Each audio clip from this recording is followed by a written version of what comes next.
So ఏంటి sir Marwadi go back దానికి విశ్వనాథన్ గారు సపోర్టా లేకపోతే వ్యతిరేకమా? మా ఫస్ట్ ఎనిమి రెడ్డి వెలమ రాజ్యాన్ని పట్టుకోవాలి ఇక్కడ. ఓకే, విలన్ నంబర్ 3-4 లో ఉంటాడు మార్వాడి. మా ఫస్ట్ విలమన్ రెడ్డి వెలమ రాజ్యం. రెడ్డి వెలమ కమ్మ రాజ్యం నడుస్తుంది తెలంగాణలో.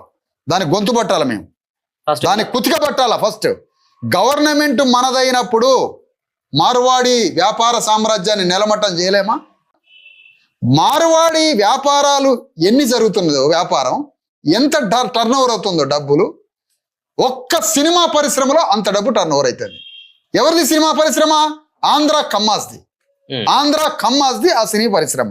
మరి వాడిని ఎట్లా కట్టడి చేయాలి? అంబానీ ఎవరు? అదాని ఎవరు? దేశ వ్యాపార దిగ్గజాలంతా ఎవరు? మార్వాడి వెళ్ళిపోతే ఆ వ్యాపారం ఎవరికి ట్రాన్స్ఫర్ అవుతుంది? ఇమీడియట్ గా రెడ్లకో వెలమలకో కోమట్లకో ట్రాన్స్ఫర్ అయింది. రూపాయలేని సొక్కా చిరిగిపోయిన ఒక దళితుడు రోడ్డు మీదకి వచ్చి మార్వాడి మీద కొట్లాడతాడా? రాజ్యం పట్టుకుందాం తెలంగాణలో, మార్వాడిని 24 గంటలు తరలించవచ్చు. గవర్నమెంట్ ని పట్టుకోవాలి కదా మనం. మన ఎడిపోతుంది మనం. మార్వాడీల దోపిడీని నియంత్రించాలన్నా, ఆంధ్ర చౌదరీస్ వ్యాపారాలను నియంత్రించాలన్నా ఎవరు? భూములు వాళ్ళే, వైద్యరంగం వాళ్ళదే, విద్యారంగం వాళ్ళదే, సినీ పరిశ్రమ వాళ్ళదే, చిన్న చిన్న వ్యాపారాలు మిగతా వ్యాపారాలు కూడా వాళ్ళే. ఇంత డామినేటెడ్గా ఉన్నారు చౌదరీస్, తర్వాత మార్వాడీస్. వీళ్ళని నియంత్రించాలంటే అధికారం నీ చేతులు ఉండాలి.